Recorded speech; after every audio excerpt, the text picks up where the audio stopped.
My hand trembled as I sat in her favorite armchair, the worn floral fabric a ghostly comfort against my back. For 50 years, this house in the Atlanta suburbs had been alive with the sound of my wife Eleanor. Her laughter from the kitchen, her soft humming as she tended to her garden, the gentle rhythm of her breathing beside me at night.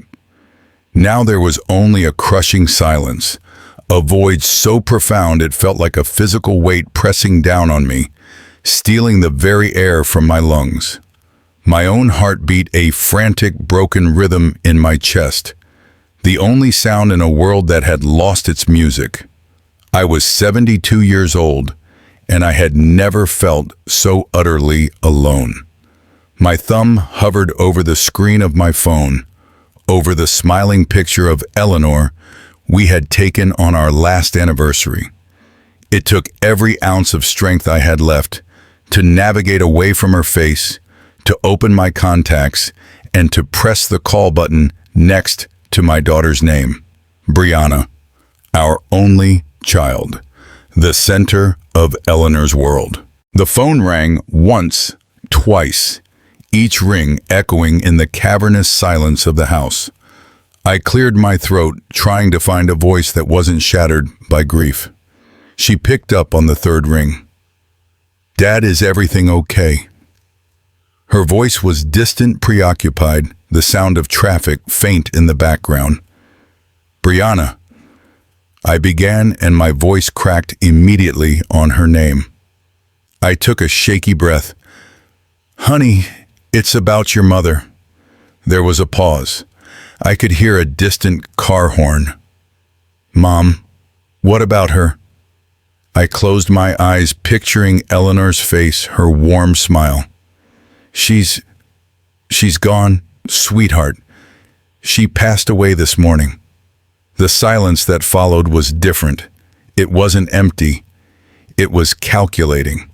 I waited for the tears, for the cry of anguish, for the questions. I waited for her to share in my heartbreak. Instead, what I received was a cool, detached pragmatism that chilled me to the bone. "Oh, wow, Dad, I'm so sorry to hear that." Her tone was flat, like she was acknowledging a canceled appointment. "Listen, I know this is a terrible time, but when is the funeral?" The question caught me off guard. "We haven't set the exact time. This Saturday, I think. She always loved Saturdays." "This Saturday." The surprise in her voice was sharp, but not with grief. It was annoyance. "Dad, I'm asking because this Saturday is Damien's 44th birthday. We've had this huge party planned at the country club for months. I mean, everyone is going to be there. All of his important business partners, his clients. We can't just cancel it." I couldn't believe what I was hearing. The words felt like nonsense, like a language from another planet. "What are you talking about? Your mother just died." "I know, and it's awful, it really is," she said, her voice laced with impatience. "But Damien's career is at a very critical point right now. This party is important for us, for our future. Is there any way you can move the funeral to sometime next week? Maybe Tuesday?" The phone slipped from my numb fingers. It clattered onto the hardwood floor, the sound unnaturally loud in the silent room. I stared at the empty space in my hand, my mind struggling to process the cold, brutal logic of her words. She had weighed her mother's life, her mother's final farewell against a birthday party, and the party had won. A profound coldness began to spread through my chest, extinguishing the raw, burning fire of my grief. It was a coldness I had never known before, an icy realization of a truth I had refused to see for years. My daughter, the little girl Eleanor and I had poured all our love into, was a stranger. Her heart was not broken. It was simply empty. And in that horrifying moment of clarity, I knew that my wife hadn't just been taken from me. She had been betrayed. For a long time, I just sat there, my body rigid in her armchair, my eyes fixed on the phone, lying face down on the polished oak floor. The house remained silent, but now the silence was different. It was no longer the heavy silence of grief. It was the sharp, piercing silence of betrayal. The warmth of my memories with Eleanor felt a million miles away, replaced by an Arctic cold that seeped into my bones. A cold that originated not from the empty house, but from the hollow space where my daughter's heart was supposed to be. Slowly, my joints protesting, I bent down and picked up the phone. The screen flickered to life, showing Eleanor's face. Her eyes bright with a love that had never wavered for 50 years. Looking at her smile, a memory sharp and agonizing cut through the fog of my shock. It was from 2 weeks ago in the sterile white room of the hospice. The air had smelled of antiseptic and fading hope. Eleanor had been so frail, a pale shadow of the vibrant woman she had always been. Her hand, thin and fragile, had been lost in mine. Her voice was a bare whisper, a rustle of dry leaves. Is Brianna coming today? Sam, she had asked, her eyes searching mine for a truth I could not bear to give her. I had swallowed the lump in my throat and forced a smile, the lie tasting like ash in my mouth. She's trying, my love. You know how busy she gets. That husband of hers has her running all over town. Eleanor had simply nodded, a single tear tracing a path down her sunken cheek before she closed her eyes to rest. I had sat there for hours, holding her hand, hating my daughter for not being there, but hating myself more for having to protect my dying wife from the painful reality of our child's neglect. Staring at her picture now, the lie I told that day burned in my memory. The truth was brutally clear. Brianna's heartless response was not a momentary lapse in judgment. It was not a mistake made in the confusion of bad news. It was the culmination of a decade of slow, steady poisoning. It was the final undeniable proof that the man she married, Damien, had successfully stripped away every last piece of the compassionate, loving girl we had raised. He had hollowed her out and refilled her with his own cold ambition, teaching her to see love not as a bond, but as a transaction, and to see family not as a sanctuary, but as a stepping stone. My gaze lifted from the phone and swept across the room. I saw the stone fireplace we had built with our own hands, the bookshelves I had crafted for her ever-growing collection of novels, the framed photos on the mantle of a little girl with bright eyes and a wide, innocent smile. This house was more than just wood and stone. It was a museum of our love, a testament to a life built on sacrifice, loyalty, and mutual respect. Every corner held a memory of Eleanor. To let that legacy be sullied, to let it be defined by the selfish whims of our estranged daughter and her greedy husband, was unthinkable. In that moment, the ice in my veins turned to steel. My grief did not vanish, but it was forged into something new, something hard and unbreakable. A quiet, resolute anger settled over me. This was no longer just about a canceled party or a disrespectful comment. This was about honor. It was about justice. It was about protecting the beautiful, selfless legacy of Eleanor Vance. I made a silent vow to her, to the smiling woman on my phone screen. They would not get away with this. They would not erase her memory with their greed. I would make sure of it. As that cold, hard anger settled in my heart, my mind, perhaps seeking refuge from the bitter present, drifted back. It traveled through the years, past the pain, and the disappointment to a time when our family was whole. A time when our future seemed as bright and limitless as a Georgia summer sky.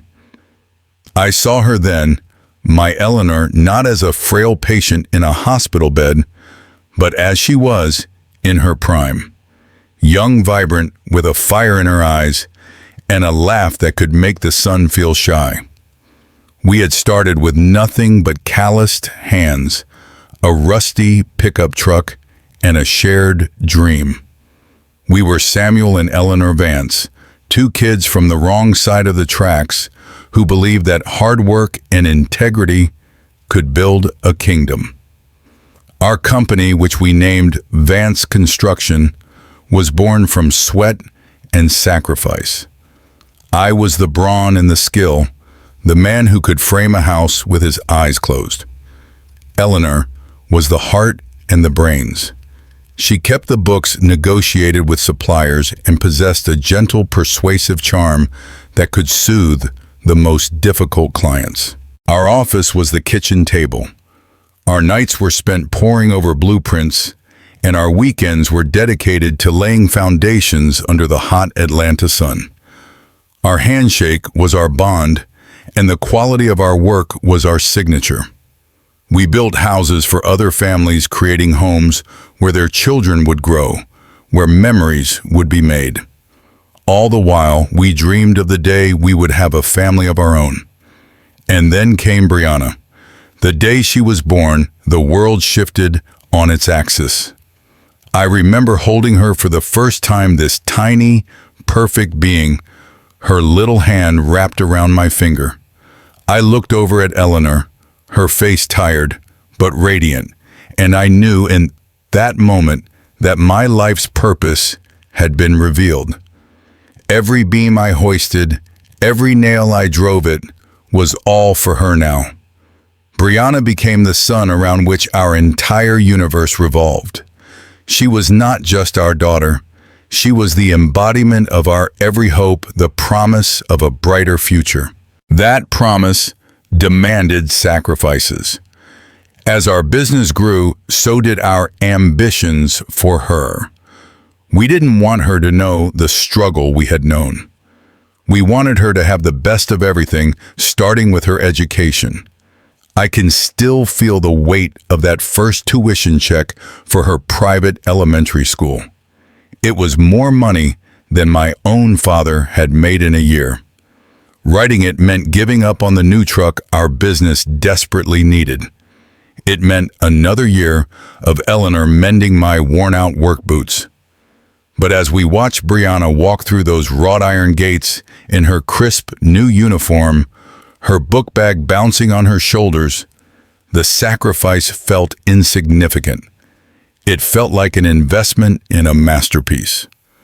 Our lives became a series of choices, and Brianna was always the answer. We worked longer hours, took on more challenging projects.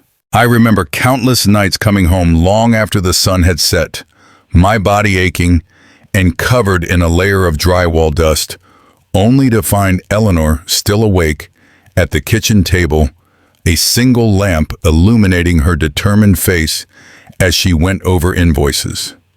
We wouldn't speak. We would just share a look of weary understanding. This is for her. Vacations became a distant dream. We would look at brochures of sandy beaches in the Caribbean or historic cities in Europe, letting ourselves imagine it for a moment. But those brochures always ended up back in the drawer. That vacation money became ballet lessons, summer camps, a better computer, a trip to Washington, D.C. with her school. We told ourselves that her joy was our vacation. Her experiences were our reward. One evening, I remember standing by the window with Eleanor, watching a 10-year-old Brianna practicing cartwheels on the lawn we had so carefully tended. The setting sun cast a golden glow around her, making her look like an angel. Eleanor leaned her head on my shoulder. "She's so happy, Sam," she whispered. I wrapped my arm around her, pulling her close. We'll give her everything, Ellie. I promised, my voice thick with emotion. Everything we never had. A life without struggle, without a single worry. It was a promise made from the deepest well of love, a promise we kept for 40 years. We built a fortress of comfort and opportunity around our daughter, protecting her from the harsh realities of the world. We thought we were giving her a gift. We never realized we were forging the very weapon that would one day be used to break our hearts. Brianna was 28 when she brought Damien home to meet us.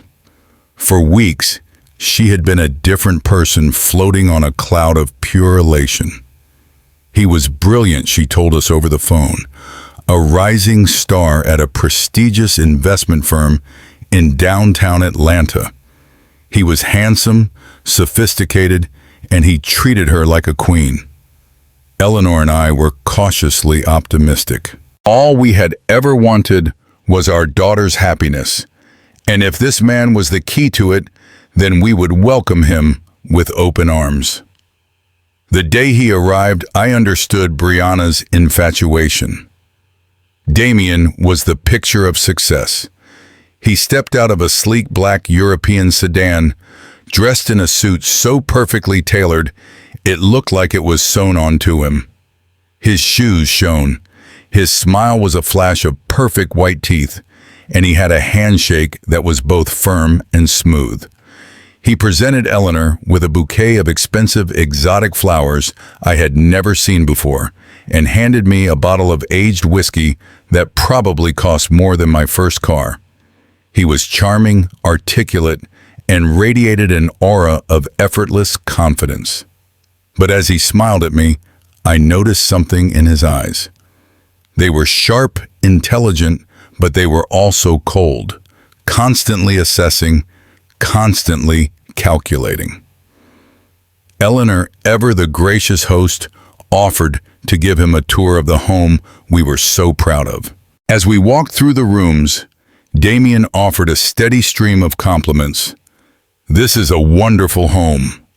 "Eleanor," he said, running a hand over the mahogany banister I had spent a month carving. "So much character. It has a real classic, timeless feel." The words were kind, but his tone held a subtle note of patronage, the way a historian might describe a well-preserved but ultimately obsolete artifact.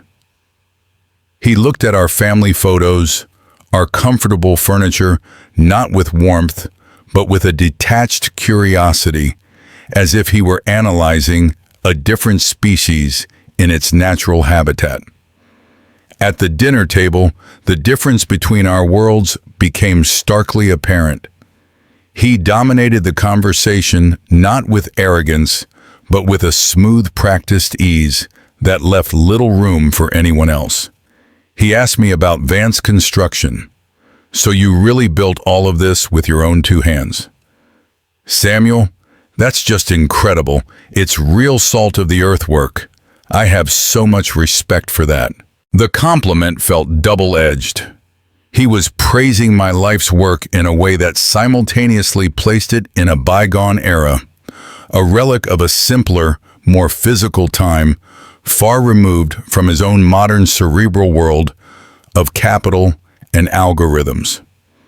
He talked about market volatility and disruptive technologies, using a lexicon designed to impress and exclude. I saw the look of utter adoration in Brianna's eyes as she hung on his every word. She wasn't just in love with a man, she was in love with the glamorous, powerful world he represented. The true turning point of the evening came with the main course. Eleanor had spent 2 days preparing her famous gumbo. It was more than just a dish. It was a sacred family tradition, a recipe passed down from her grandmother, a taste of our heritage. She placed a steaming bowl in front of Damien, her eyes sparkling with pride, waiting for the reaction she always got, one of pure, soulful satisfaction. Damien picked up his spoon, not with the eagerness of a hungry guest, but with the careful deliberation of a food critic. He took a small, hesitant bite, swirled it in his mouth for a moment, and then swallowed. He dabbed his lips with a napkin. "Wow, Eleanor," he said, that perfect smile fixed in place. "This is very rustic, so authentic." The word hung in the air between us, heavy and sharp. Rustic. A word you use to describe a barn, not a beloved family recipe. It was a verbal pat on the head, a dismissive acknowledgement of our simple, unrefined ways. I saw the light in Eleanor's eyes dim. I felt my hand clench into a fist under the table. Brianna, sensing the sudden tension, immediately jumped to his defense. Her laughter a little too loud, a little too bright. "Oh, you have to forgive him, Mom," she said, placing a hand on Damien's arm. "He's just so used to all those Michelin star restaurants in New York and Paris. His palate is a little spoiled." Her excuse was meant to smooth things over, but it did the opposite. It drew a clear line in the sand. On one side were Eleanor and I with our rustic food and our classic house. On the other were her and Damien, a part of a more sophisticated global elite. For the first time, I felt like a stranger in my own home. Later that evening, after Eleanor had gone to bed, her quiet disappointment, a palpable presence in the house, Damien found me on the back porch. He poured 2 glasses of the expensive whiskey he had brought. He started with praise, telling me how much he admired the empire I had built. "But you know, Samuel," he said, swirling the amber liquid in his glass, "tangible assets, like property and a local business, are a liability in this new economy. It's all about liquidity, about being agile." Then came the pitch. His voice was low, conspiratorial, as if he were letting me in on a secret that could change my life. "You should seriously consider selling the company. Liquidate everything. Let me put that capital to work for you. I'm managing a portfolio of some emerging tech funds, AI, biotech, blockchain. The potential returns are explosive. You've worked hard with your hands your whole life. It's time to let your money work for you intellectually." I listened politely, but what I heard was the arrogant certainty of a young man who had never built anything in his life. A man who saw the world not as a community of people, but as a collection of assets to be bought and sold. I saw the greed in his eyes, the desire to get his hands on the money that Eleanor and I had bled and sweat for.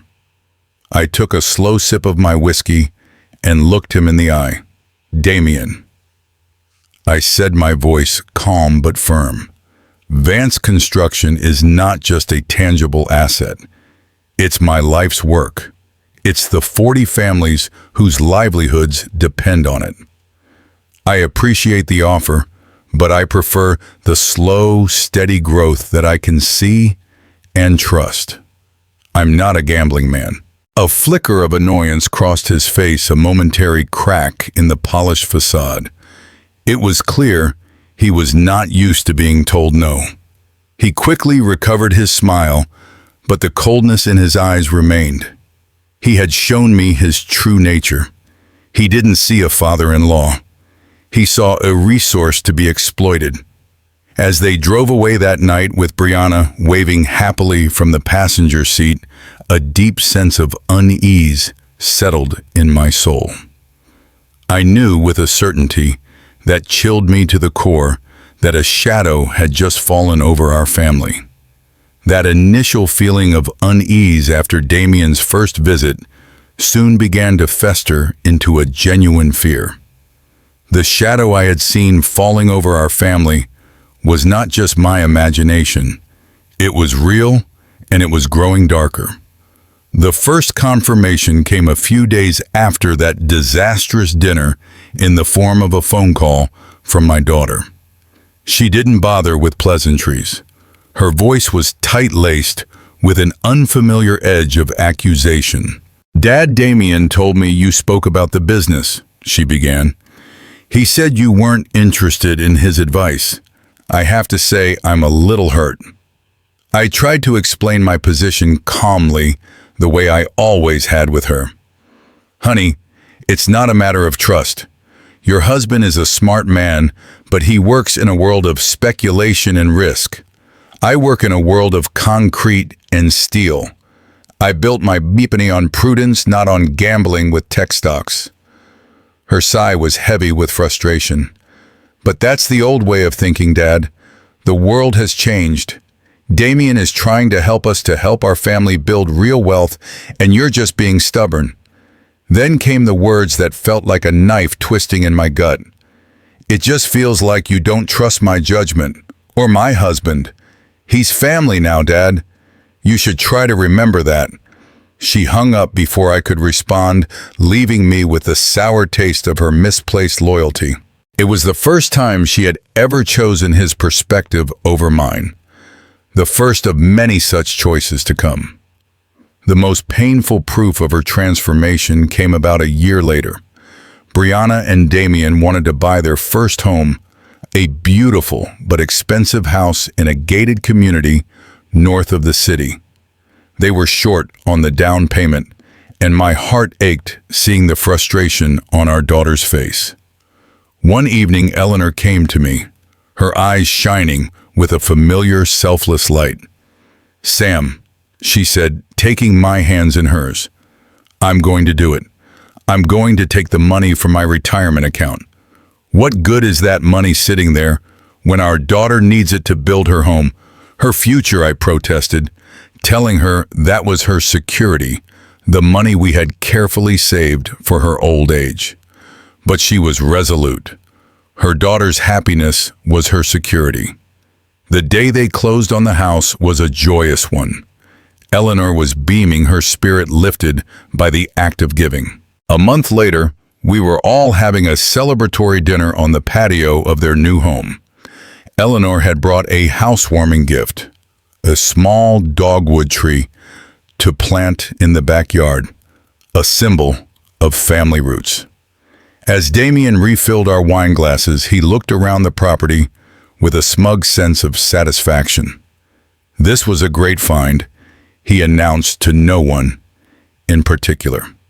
"The market in this neighborhood is already up 12% since we bought."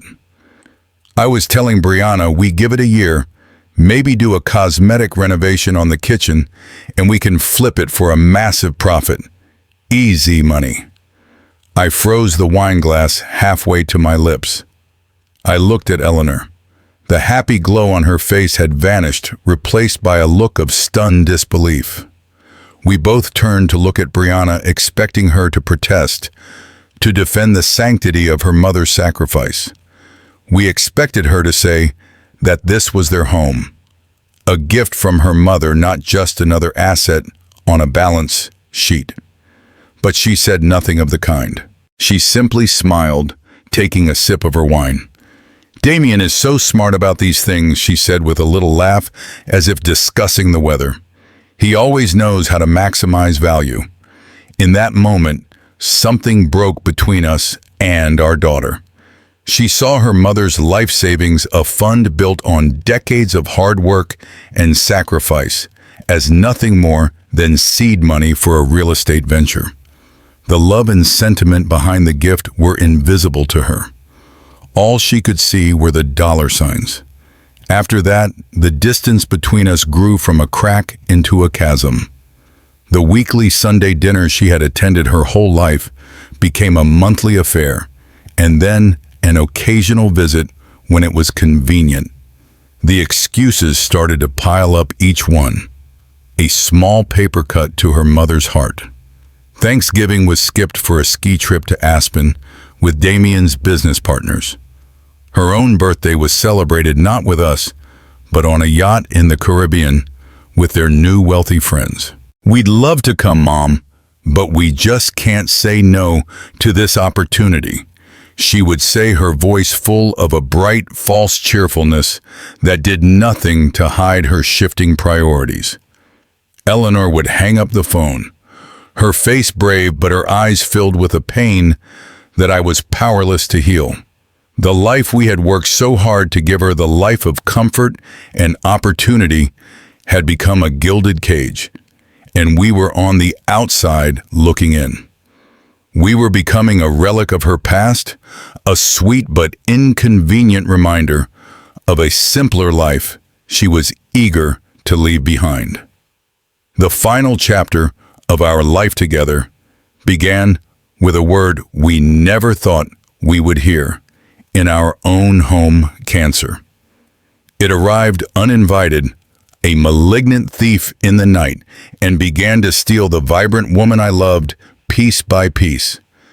The diagnosis was grim, the prognosis even grimmer, but Eleanor faced it with the same quiet courage she had faced every other challenge in her life. We promised each other we would fight it together every step of the way, and I kept my promise. I was there for every doctor's appointment, every grueling chemotherapy session. I held her hand as the poison dripped into her veins, and I held her head when she was sick for hours afterward. I learned to cook her favorite meals in a way that she could tolerate, and I read to her for hours when she was too weak to hold a book. I was her husband, her nurse, her rock. I was present. Her daughter, however, was not. In the beginning, Brianna's phone calls were regular. They were also brief, frantic, and always seemed to be squeezed between more important engagements. "Hi, Mom. Just have a minute before a conference call. How are you feeling?" she would ask. Her voice rushed. Eleanor would begin to tell her about the latest treatment, the side effects, the exhaustion. But before she could finish, Brianna would interrupt. "Oh, that sounds tough. Hey, you'll never guess who we saw at the gala last night." And the conversation would shift to her world, a glittering world of parties and networking that felt a universe away from our quiet, desperate battle.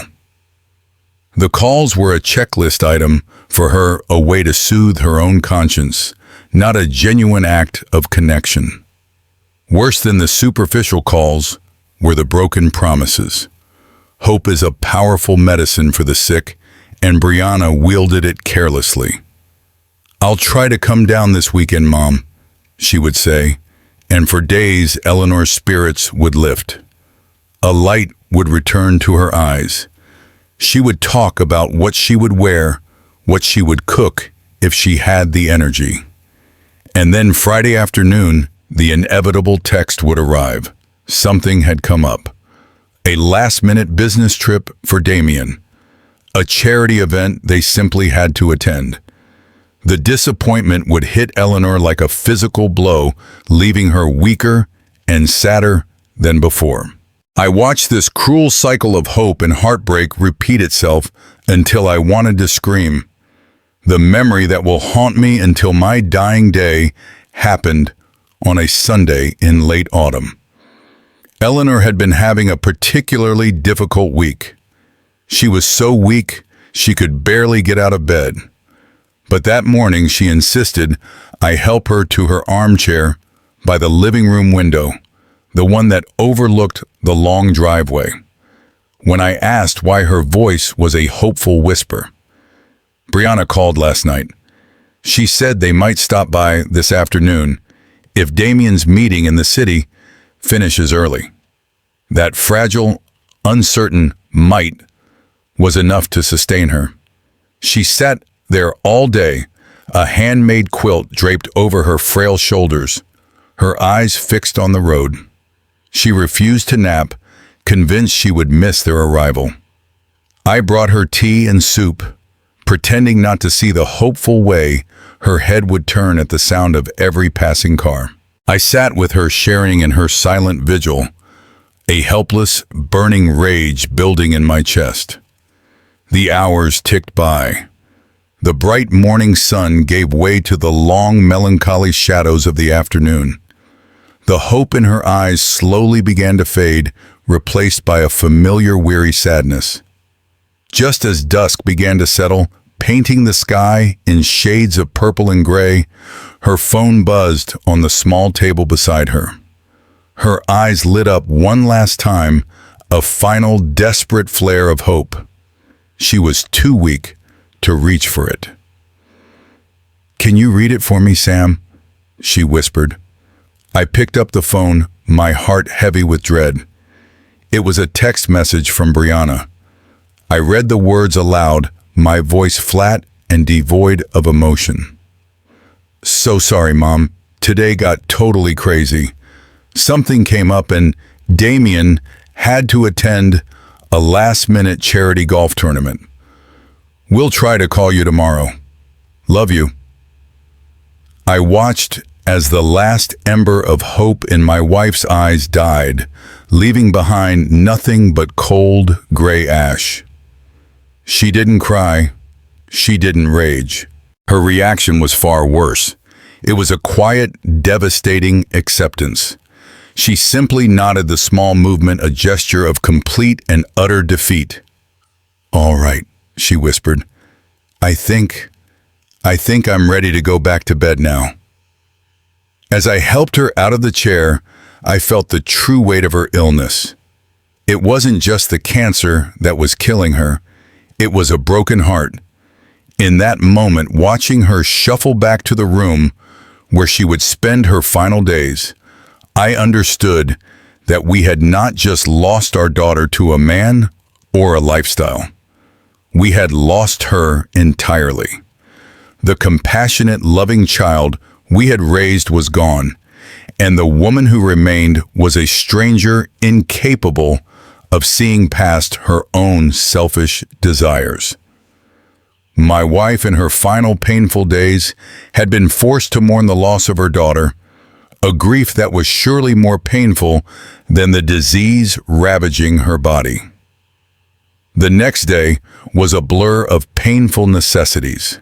I spent the morning on the phone with the funeral home, my voice a hollow echo in the quiet house as I made the initial arrangements. I walked through the rooms, gathering photos of Eleanor for the memorial. Each smiling image, a fresh stab to the heart. Every task was a brutal reminder that a future I had always taken for granted had been erased. My grief was a constant heavy cloak, but underneath it the cold anger from the previous day remained a solid core of resolve. I was operating on a strange mixture of sorrow and purpose. Then in the early afternoon, the phone rang. It was Brianna. I steeled myself and answered. The voice that greeted me was not the cold, dismissive one from yesterday. It was a completely different person. This voice was syrupy sweet, dripping with a false sympathy that was more insulting than her previous indifference. "Dad," she began, her voice soft and cloying. "I just wanted to call and see how you're holding up. I've been thinking about you all morning. And Dad, I am so sorry about yesterday. I was in shock. I wasn't thinking clearly at all. Of course, Damien's party means nothing compared to Mom. Please, you have to forgive me. I was just devastated." I listened to the rehearsed apology, my silence a wall she could not penetrate. I recognized the performance. This was not my daughter's sincere remorse. These were Damien's words, coached and calculated for maximum effect. He had realized their initial approach had been a tactical error, and this was their course correction. "It's a difficult time, Brianna," I said, my voice flat, giving her nothing to work with. She pressed on, undeterred by my coldness. "It is. It's the most difficult time. And I've been thinking about Mom all night, about what she would want, about what she deserves." Her voice took on a tone of contrived reverence. "She deserves the absolute best, Dad. A farewell that shows the world how much she was loved, how special she was." I was doing some research this morning, and I think we should have the service at Oakhaven Memorial Gardens. It's the most beautiful place in the state. And for the flowers, we should get white lilies flown in from Holland. She always loved the lilies in that one painting she admired, Remember I Did Remember. Eleanor had admired the painting, but she would have been horrified at the thought of flying flowers across an ocean, considering it a foolish and wasteful expense. Brianna continued, her voice filled with a planner's enthusiasm. And the casket, Dad, it has to be mahogany, the ambassador model. It's what someone of her stature deserves. And we need a full obituary in the Atlanta Journal-Constitution, a big one with her best photo. We have to do this right.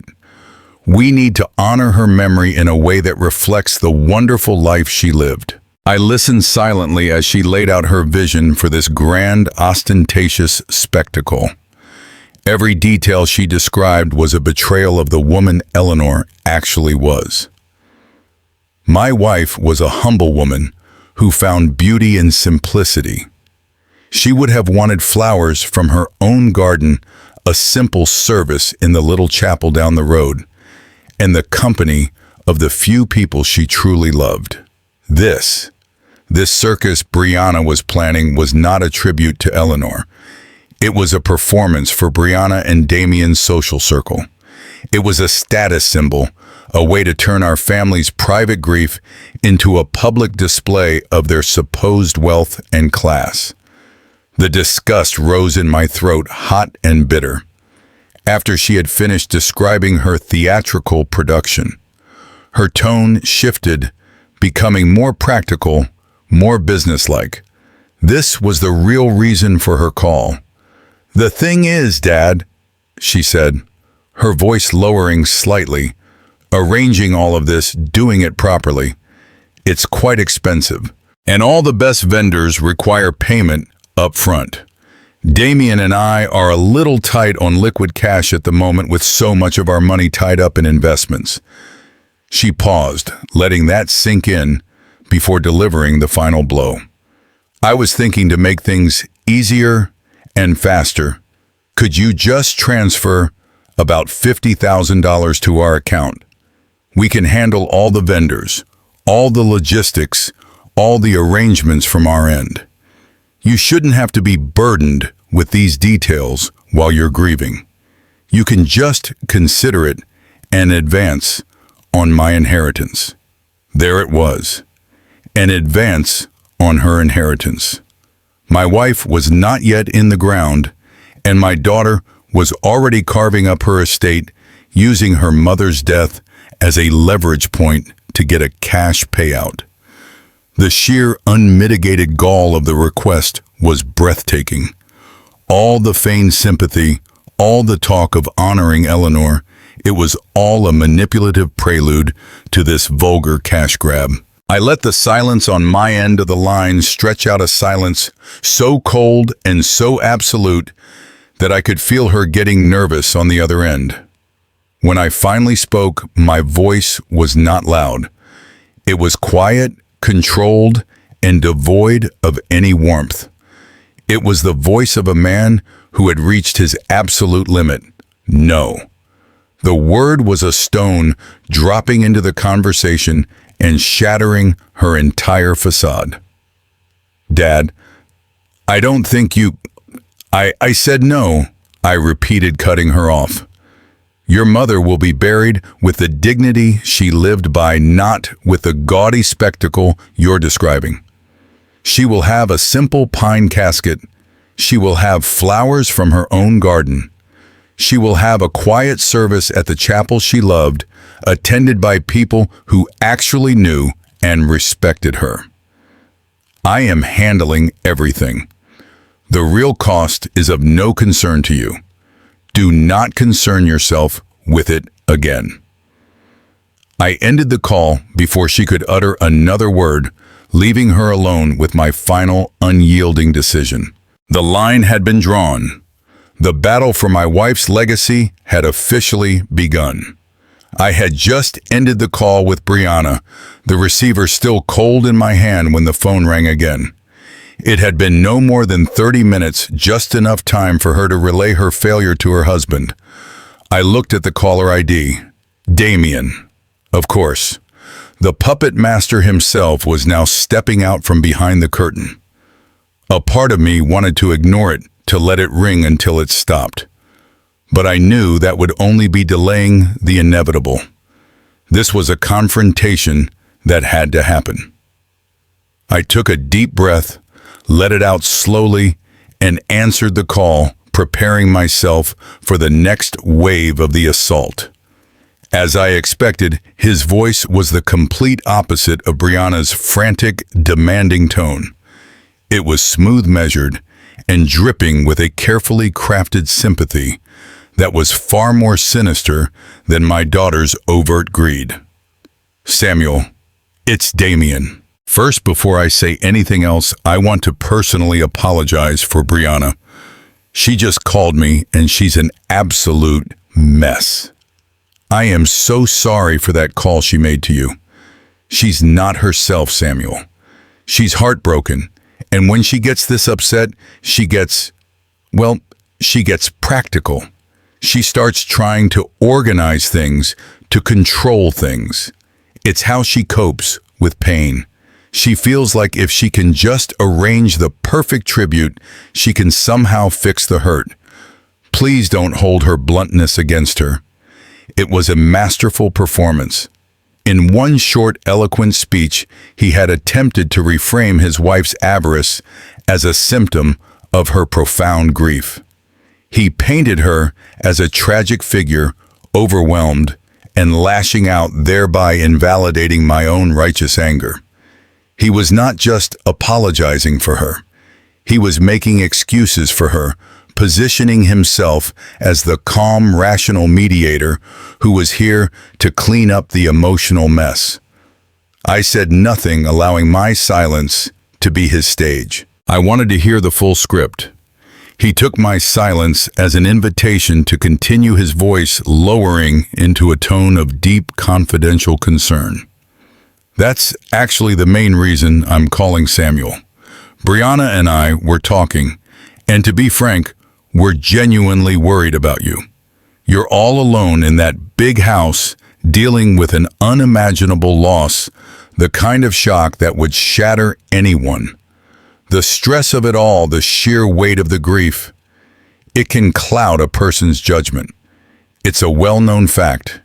Major life decisions, especially complex financial ones, should never be made when you're under this kind of severe emotional duress.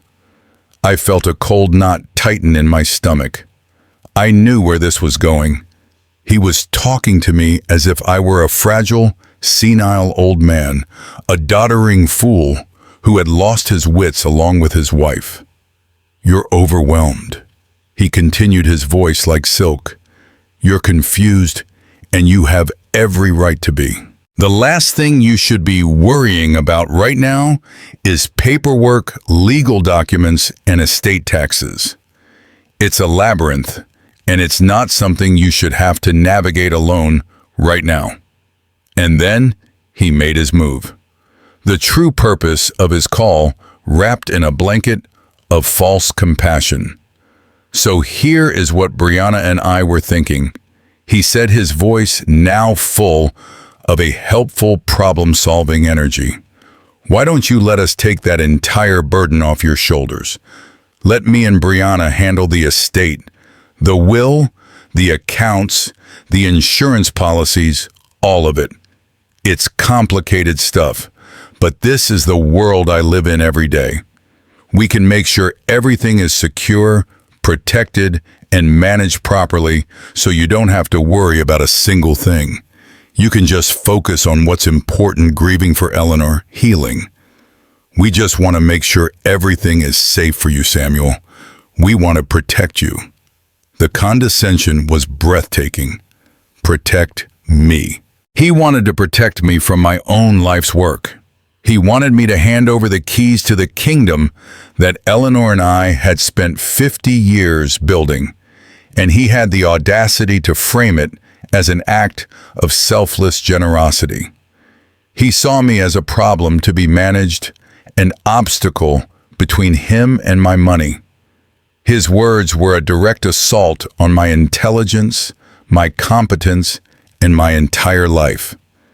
He wasn't just trying to rob me of my future, he was trying to rob me of my past, rewriting me as a feeble old man who needed his benevolent guidance. When he finally finished his smooth predatory pitch, he was met with a silence that was heavier and colder than any he had ever encountered. In that silence, I felt the last vestiges of my grief recede, replaced entirely by a clarity so sharp it felt like a shard of ice in my heart. My voice, when I finally spoke, was calm.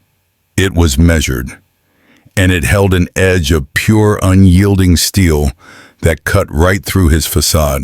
"Thank you for your concern, Damien," I said, letting each word land with deliberate weight. "It is noted." I paused, letting him feel the chill. "But let me be perfectly clear, so there is no misunderstanding between us. My mind is sharp. My judgment is sound. I am perfectly capable of managing my wife's legacy and my own assets. I built my life and my business on being clear-headed in difficult times, and this is no different.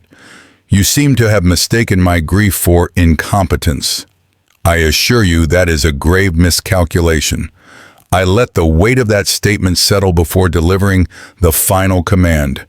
Do not call me about this matter again. I disconnected the call before he could formulate a response. The click of the phone, a final decisive sound in the quiet room. The battle lines were no longer just drawn. My son-in-law had just tried to cross them. My final words hung in the air, a definitive and impassable barrier. On the other end of the line, there was a moment of pure, stunned silence. It was the silence of a predator who had just watched its prey cornered and supposedly helpless, suddenly bare a full set of teeth. I had not only refused to be herded into his trap, I had called him out on it directly. In that brief pause, I could almost feel the heat of his fury, the shock of his ego being so thoroughly bruised. When he finally spoke again, every last trace of the smooth, sympathetic manipulator was gone. The mask had not just slipped, it had been completely vaporized. His voice, when it came, was flat, devoid of emotion, and as cold as a tombstone in winter. A grave miscalculation. He repeated my words, his tone dripping with a sarcasm that was sharp and dangerous. "No, Samuel, I think you are the one who is making the miscalculation here. A very, very serious one." He paused, and I did not speak. I would not give him the satisfaction of a response. "Listen to me, and listen very carefully." He continued, his words slow and deliberate, each one a carefully placed drop of poison. "You should think long and hard about your next move. Think about your position. An old man all alone in a big house like that, it's a vulnerable situation. You know how things are these days. Accidents happen. People fall down the stairs. Furnaces malfunction. Things break. A chill, colder than any I had felt before, snaked its way down my spine. This was no longer about money. This was not about an inheritance. This was something else entirely. A man your age. He went on, his voice a low, menacing purr. A man in your condition really needs his family's care. He needs someone looking out for him, checking in on him. It would be a real shame if something were to happen to you in that empty house and no one was around to help. A real tragic shame. He let the threat hang in the air, a venomous and undeniable implication. He was not just trying to scare me, he was warning me. He was telling me what could happen if I continued to stand in his way. He was threatening my safety in my own home. My blood ran cold, but not with fear. It was the ice of absolute certainty of pure, undiluted rage. This man, this parasite that my daughter had welcomed into our family, was threatening my life to get his hands on the money that my wife and I had earned through a lifetime of honest labor. He was threatening to harm me in the very house I had built for her, the sanctuary that held all of our most precious memories. I did not say another word. I did not argue. I did not engage. To do so would be to validate his disgusting threat to give it power. Instead, while his final menacing words still echoed in my ear, I calmly moved my thumb to the screen and pressed the red button ending the call. The silence that rushed back in was different now. It was no longer just the silence of grief. It was the silence of a battlefield before the first shot is fired. He was right about one thing. I was an old man in a big house, but I was not weak, and I was not alone. I had the memory of Eleanor, the strength of our 50 years together, and a lifetime of integrity on my side. This was no longer a family squabble. This was not about ingratitude. This was a declaration of war, and I would be damned if I let him win. After I ended the call with Damien, I stood motionless in the center of my office for a long time. His ugly, menacing words seemed to hang in the still air, a toxic vapor tainting the sanctuary where Eleanor and I had built our dreams. He thought he had intimidated me. He thought his threat would make me cower, that fear would make me compliant, that I would surrender my life's work to protect my own safety. He was wrong. His threat did not fill me with fear.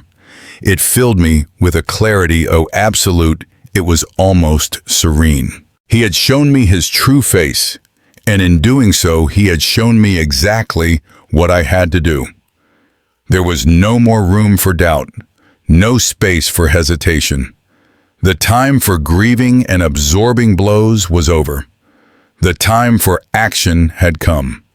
With a newfound purpose, I walked over to the old oak desk where I had signed every contract and approved every blueprint for 50 years. I didn't reach for my cell phone. Instead, I opened the bottom drawer and pulled out a worn leather-bound address book. I flipped through the pages, my fingers tracing the familiar names of friends and colleagues until I found the one I was looking for. Charles, my lawyer. Yes, but more than that, my friend for over 40 years. He had known Eleanor since before Brianna was born. He had been to our home for countless holiday dinners. He would understand. He answered on the second ring, his voice warm and full of genuine sympathy. Samuel, my friend. I was so heartbroken to hear the news about Eleanor. I was just about to call you. How are you holding up? Is there anything at all I can do? His kindness was a balm on my raw nerves, a reminder that there was still decency and loyalty in the world. Charles. Thank you, I said, and my voice was steady, imbued with the conviction that now filled me. I appreciate that more than you know. But I'm not calling for comfort. I'm calling for business. Something has happened, and I need to make a change to my affairs, immediately. The shift in my tone must have alerted him, because his voice became serious. Of course, Sam. Whatever you need. What's going on? I took a deep breath. The decision already made, the words already formed. Charles, it's me, Samuel. I need you to change the will, not a small adjustment. I want to change everything. I paused, letting the weight of my words sink in. I want you to begin the process of liquidating every single asset currently in my name and in Eleanor's. Vance Construction. The commercial properties, our personal home, the investment portfolios, all of it. Turn everything into liquid cash. There was a stunned silence on the other end of the line. I could almost hear the gears turning in his legal mind, the shock warring with his professional composure. Samuel, wait a moment, he finally said, his voice careful. Liquidate everything. That's the entirety of your estate. Brianna. What about Brianna? She is listed as the sole heir to all of it. His question was the opening I needed the moment to make my declaration absolute and irreversible. My daughter, I said, my voice as cold and hard as forged steel, gets nothing. Not a single penny from our estate. Not 1 cent. The silence that followed was profound. Charles knew us. He knew the love we had for our daughter, the sacrifices we had made. He understood the monumental gravity of what I was saying. This wasn't a legal adjustment. It was a complete and total amputation. And Charles I continued, my voice unwavering. There is one more thing. A favor.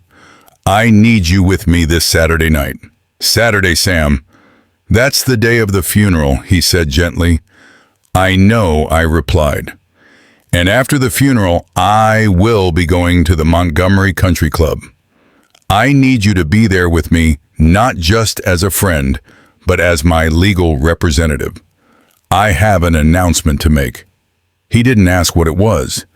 He didn't question my reasoning. In the grim certainty of my voice, he heard the conviction of a man who had been pushed too far.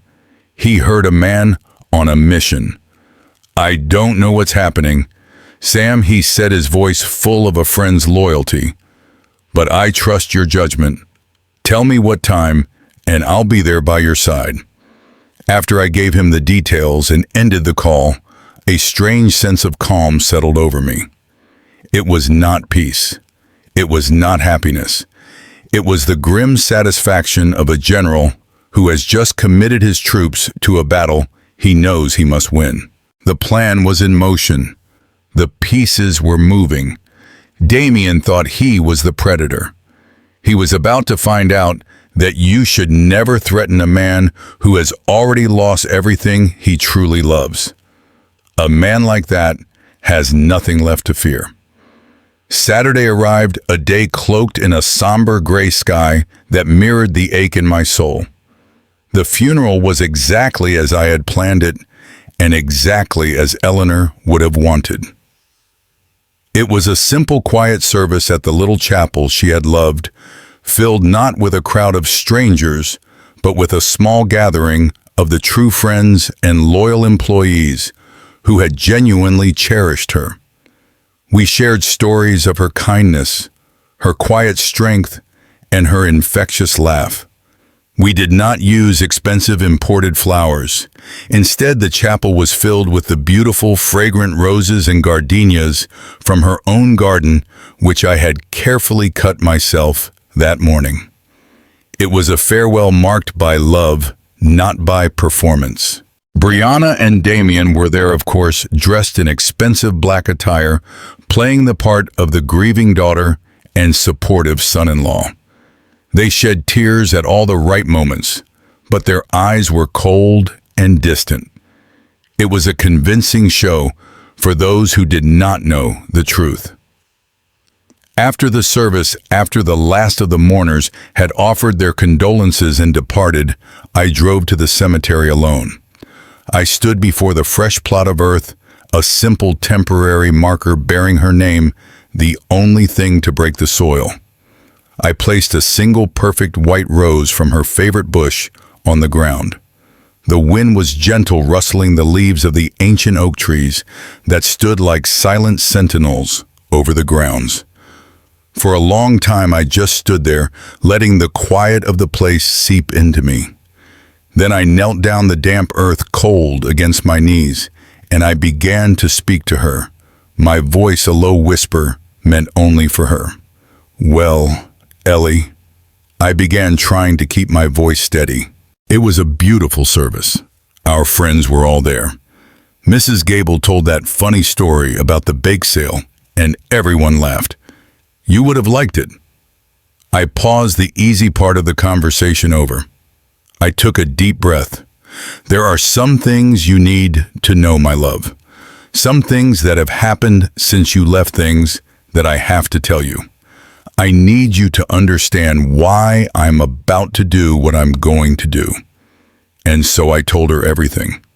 I recounted the first chilling phone call from our daughter, her voice filled with annoyance about a birthday party, while my heart was shattering. I described the second call, the sweet, manipulative tone she used to paint a picture of a lavish funeral, only to ask me for $50,000 in advance on an inheritance she now felt entitled to. My voice grew harder as I spoke, the pain and anger fresh all over again. And then Damien called. I continued, my jaw tight. He tried to tell me I was old and confused, that my grief was clouding my judgment. He tried to convince me to sign everything over to him, Ellie. Everything we built. He wanted to protect me. Can you believe the audacity? I reached out and touched the cool, damp earth. But that's not the worst of it. When I refused, he threatened me. In our home, in the place we made together. He told me that an old man like me is vulnerable, that accidents can happen. He tried to use fear to get what he wanted. I looked up at the gray sky, my vision blurring with unshed tears. I know what you would say, my love. You would tell me to forgive her. You would say she is our daughter, and that a mother's love is unconditional, that she is just lost and has been led astray. Your heart was always so much bigger and more forgiving than mine. I lowered my head. And you are right. But a husband also has a promise to keep. A promise to protect what you both held dear. I have to protect our legacy, Eleanor. I have to protect everything we stood for, everything we built together, with honesty and love. I will not let their boundless greed be the final chapter of our story. It is an insult to your memory, and I will not allow it. I stayed there for a moment longer, gathering my strength, feeling her presence in the gentle breeze. The decision was made. The path was clear. Tonight I whispered, my voice thick with emotion, I am going to their party. I am going to the celebration that was more important than your farewell. And I am going to tell them, and all of their important friends, the truth. Give me the strength to see this through, Ellie. Your strength. I slowly pushed myself to my feet, my old joints protesting. I gave the grave one last long look, a silent promise passing between us. I had said my piece. I had made my vow. Now it was time to go to war. The Montgomery Country Club was a world away from the quiet, somber chapel I had left just hours before. Here, there was no grief. There was only the glittering, hollow spectacle of wealth. Crystal chandeliers dripped light onto tables laden with champagne and extravagant food. A live jazz band played smoothly in the corner, their music a sophisticated backdrop for the loud, self-important laughter of Atlanta's elite. And in the center of it all, holding court like a king and queen, were Damien and Brianna. He was dressed in a tuxedo, a confident, predatory smile never leaving his face as he shook hands with men who controlled half the city's commerce. Brianna was radiant in a sparkling silver dress, laughing and sipping champagne, the picture of a woman without a care in the world. As I watched them from the doorway, I felt a profound, sorrowful disgust. They were not just celebrating. They were performing, showcasing their success on the very day my wife was laid to rest. My lawyer Charles stood beside me, his presence a solid comforting weight. We were two crows in a flock of peacocks, our dark funeral suits a stark visual rebuke to the festive attire of the other guests. As we stepped into the room, a ripple of awareness spread through the crowd. The music seemed to falter. Conversations died down. Heads turned. A sudden, uncomfortable silence descended as people recognized me. The grieving father, the ghost at the feast. Damien and Brianna saw us, and for a fleeting second, I saw a flash of genuine panic in their eyes. But it was quickly replaced by their well-practiced masks of public concern. They rushed over their smiles, painfully bright and utterly false. Dad, Brianna exclaimed, her voice loud enough for those nearby to hear. "What are you doing here? We were so worried. You should be at home resting." She reached for my arm, a gesture of feigned sympathy. I did not move. "I am exactly where I need to be," I said, my voice quiet but firm.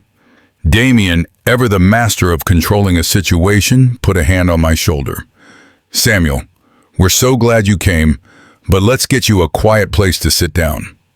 He tried to steer me towards a secluded corner, away from the prying eyes of his important guests. I gently shook his hand off my shoulder. "No," I said calmly. "I will stand right here." The moment was tense. Just then the lights dimmed slightly, and two waiters wheeled out a massive, multi-tiered birthday cake ablaze with candles. Damien, seeing an opportunity to regain control and paint himself as a benevolent, forgiving man, made his fatal error. He walked to the small stage, took the microphone from the band leader, and addressed the room. "Friends, thank you all for being here." He began, his voice smooth as silk. "Before I make a wish on this difficult but special day, I would like to invite my brave and beloved father-in-law, Samuel Vance, to say a few words in honor of my wonderful wife, Brianna, and in memory of his own." He held the microphone out to me, a magnanimous, self-satisfied smile on his face. He thought he had won. He thought I would say a few polite, mournful words and then shuffle away. He had no idea he had just handed me the sword I would use to destroy him. I walked to the stage and took the microphone. The room was perfectly silent, every eye on me. I was not nervous. I felt a lifetime of purpose converging in this single moment. "Thank you, Damien." I began, my voice calm, clear, and carrying to every corner of the opulent room. "You are right. This is a very difficult day, because this morning I buried my wife of 50 years, Eleanor Vance." A wave of uncomfortable murmuring passed through the crowd. Eleanor was a woman of quiet dignity. I continued, my eyes scanning the faces of the wealthy and powerful. She believed in integrity, loyalty, and above all, the sanctity of family. She taught me that our true legacy is not the money we accumulate, but the love we share and the respect we earn. I then turned my gaze in locked eyes with my daughter. My wife loved her family with every fiber of her being, which is why when she passed away, I expected my daughter's first instinct to be one of shared, inconsolable grief. I let a long, heavy silence hang in the air. Instead, her first and most pressing concern was that her mother's funeral might conflict with this lovely party we are all enjoying tonight. A collective gasp swept through the room. It was sharp and audible. I saw Damien's smile evaporate, his face turning pale. Brianna's hand flew to her throat, her eyes wide with horror. My daughter and her husband have worked very hard to show me what they truly value. I said, my voice now ringing with an undeniable power that came from a place of pure, righteous anger. And so in my wife's honor, I have decided to respect their values by making a final decision regarding the estate that Eleanor and I built together. I looked directly at them, two statues frozen in a spotlight of their own making. Our $5 million estate will not be going to my daughter, Brianna. The shock in the room was a physical force. It was dead silent. Instead, I announced, my voice booming in the stillness. As of this morning, with the help of my legal counsel, Mr. Charles, the entirety of our assets will be used to create 2 new charitable foundations in my wife's name. The first is the Eleanor Vance Scholarship Fund to provide full college educations for underprivileged African American students who value learning and opportunity. The second donation will build and endow the Eleanor Vance Memorial Wing at the Northside Hospice to provide comfort care and dignity for other families in their final days. I placed the microphone gently on a nearby table. The silence that followed was the loudest thing I had ever heard. Then the whispers began spreading through the crowd like a fire. Every single eye, filled with a mixture of shock, pity, and contempt, was fixed on Brianna and Damien. I watched as the blood drained from their faces, their confident, smug expressions collapsing into masks of pure slack-jawed horror. Their public image, the carefully constructed facade they valued above all else, had just been irrevocably shattered in front of everyone who mattered. The punishment was not the loss of the money. It was this public, undeniable, and eternal humiliation. My speech was over. Their nightmare had just begun. I didn't wait to see the full extent of the carnage my words had caused. As soon as I set the microphone down, I turned and walked off the stage with a sense of finality I had not felt in years. I did not look at my daughter or her husband. I did not need to. I could feel the weight of their humiliation, the collective stare of their entire social world burning into their backs.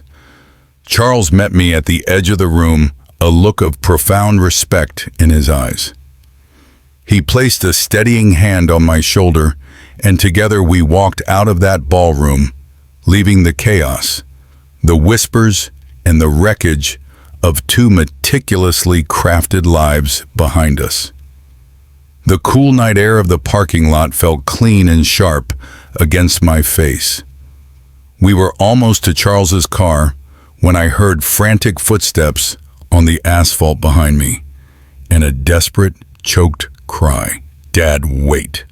Brianna ran to me, her beautiful silver dress looking garish and out of place under the harsh orange glow of the parking lot lights. Her face was a mess of tears and running mascara. Her expression, one of complete, utter desperation. She grabbed my arm, her fingers digging into my coat sleeve. "Dad, how could you do this to me?" she sobbed, her voice cracking. "How could you do this to your own daughter? Everything. You've taken everything from me."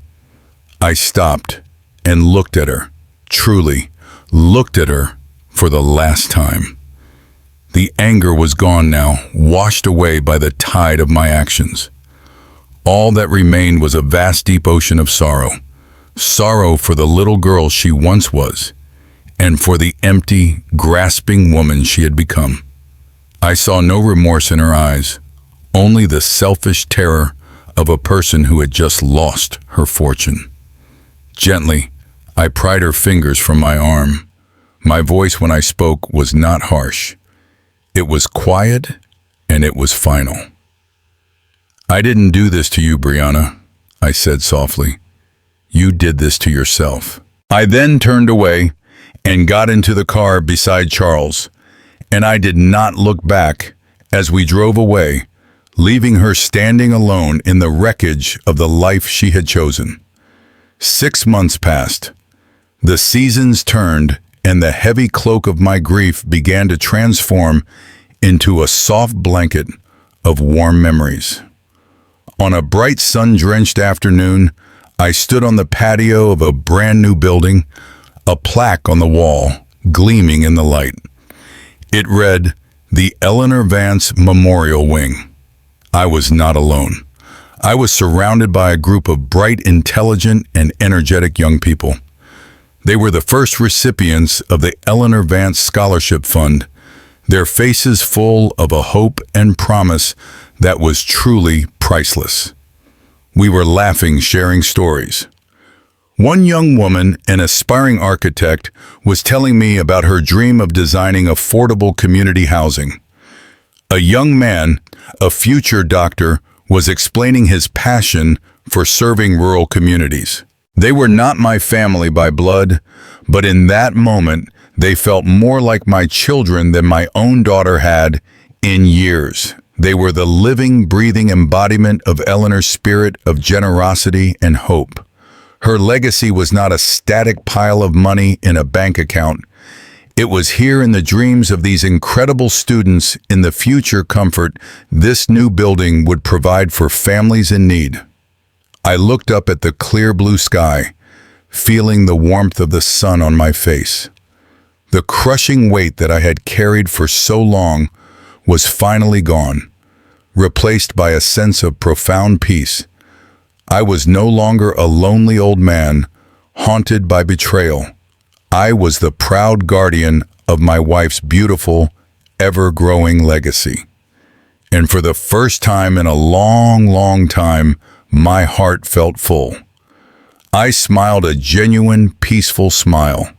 My wife was gone, but our love was now immortal. True inheritance is not measured by the assets listed in a will, but by the values engraved upon the hearts of others. Greed may claim an estate, but it can never purchase a legacy. For a true legacy is earned through a lifetime of love, respect, and integrity.